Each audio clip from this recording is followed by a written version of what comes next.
On this rainy night, Sullivan, I come to your office looking for information regarding a murder in your studio. You better not be involved, Sullivan. I have so much respect for you.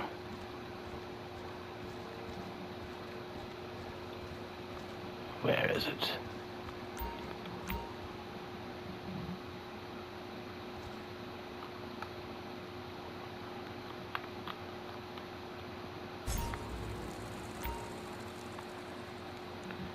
I cannot see that. I have to get closer. Vinewood, August 14th, 1949. Dear David, I think by now you know that I made some mistakes. I mean, we all have.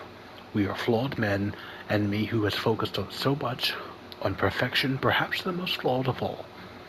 I know you know the whole story, or enough of it, and I'm sure you must be sick to your stomach with me, but let me ask you, what choice did I have? To have some strumpet, good-for-nothing $3 whore behind a typewriter, there's not supposed to be a space between, that's one word, by the way, threaten me and my legacy. It was the best choice I could have made. It was the only choice I could have made. And I know it was though it was an ugly one, an ugly choice. But that is the problem with sin. Sin begat sin, and my sins have multiplied. I know you know the business about Isaac. Well, that was a couple of years ago when things were just getting back to normal. Nobody knew about it. Just you, me, my lawyers, Abe Schwartzman, over at Brown Skeletons in the closet. Nobody who didn't have their own, perhaps more allegorical skeletons in the closet. Isaac betrayed me in the worst way possible. Not that business with Maureen. The honest truth is that when I met her, she was turning tricks to buy hot dogs. So what could I expect? No, Isaac betrayed me in the worst way possible. He did not give his all on the Bip the Dog movie. I warned him, but I knew he was already flirting with Abe about a live-action gig at BC. He even shot a short for him. On my film stock. I'd been drinking and we all got into it. We've all done it. I buried it in a mine up in the hills. Then called Abe and offered him a deal to forget about Isaac. Abe's made a few mistakes himself, including that nasty business with the busboy. So he shut up as far as I know. I hope you understand how much I value our friendship and trust nothing would ever encourage you to gossip inappropriately about me. Let me be quite frank for a second. If you were to do that, well, clearly I am quite prepared to make difficult decisions, and I'd make them again. But just to solidify what has always been a very important relationship to me, I wanted to help you out of a spot of bother. Fred will buy a 5% stake in Richard's Majestic for $450,000. We both know this is significantly over market rate, and we both know that this ties us together. As the brothers we truly are. You're a talented man who needs to get back to doing what he does best. Less of this artistic nonsense, action and plenty of it. When people think Richard Majestic, they think broads, hoods, and Tommy guns. So give them what they want. We make dreams come true. It's an incredible responsibility. Your friend, Fred Quincy. Jesus Christ. Now, in this game, the only mineshaft I'm aware of has been this one, the one that on PS3 and Xbox 360 is you can't get into. It's 5 and PS4 you can get in. I think I'm also on PC maybe.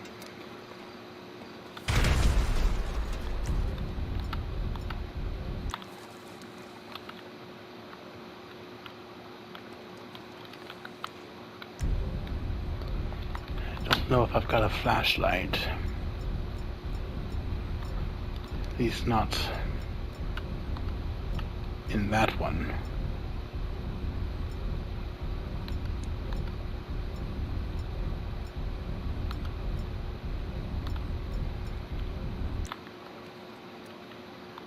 Okay, my grenade launcher has a flashlight, so I can see. Now, I don't know how far down this body would be, since apparently this Fred fellow murdered the guy before he murdered the woman, and just tossed him carelessly in the mine shaft, and then killed her sometime later because she threatened to expose him for what he'd done. And this just goes to show, ladies and gentlemen, that show business is not all fun and games. That sometimes it can lead to your untimely demise if you're working for the wrong people. That includes people that are mentally ill, which I have to assume that this Fred fellow was if he thought that murder was the only option or the best option for things.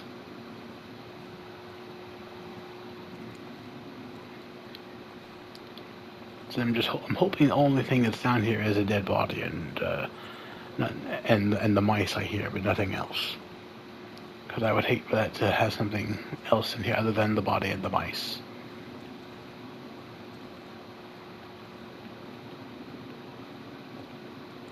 Hello, Mr. Deadman. Is that you, Mr. Deadman? Yep, there you are. Hello. Press that button to cycle vintage filter, huh? Why the hell is the dead man on my contacts? Hello.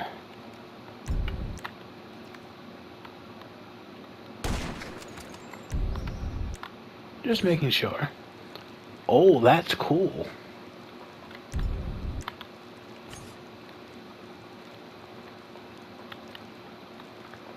Oh, we have multiple filters. That's actually cool. We have that one, this one. So we have a couple of filters that are like from old time Hollywood. I like that. Though I still need to use the flashlight on my grenade launcher just so I can get out of the damn mine shaft. Because it's even darker with the filter on. Though the question remains, is this just for Michael or is this for every main character in the game with this thing? And thankfully there was just a dead corpse in there that I may or may not have just defiled.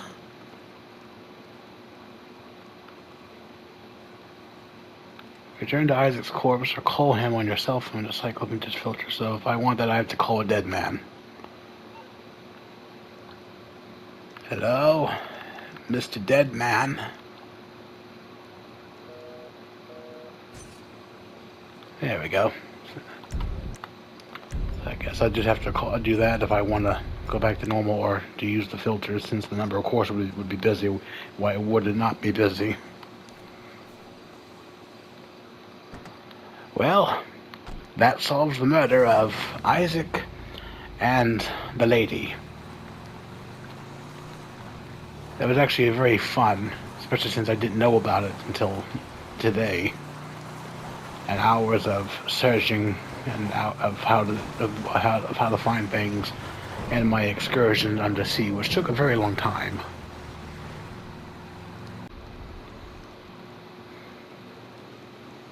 You know, I never got used to all the crimes in this city. Coming from me, a bank robber, mass killer, friend to the psychopath, faked his death for 10 years to get away from that life, only to get drugged back into it. And now I uncover a murder.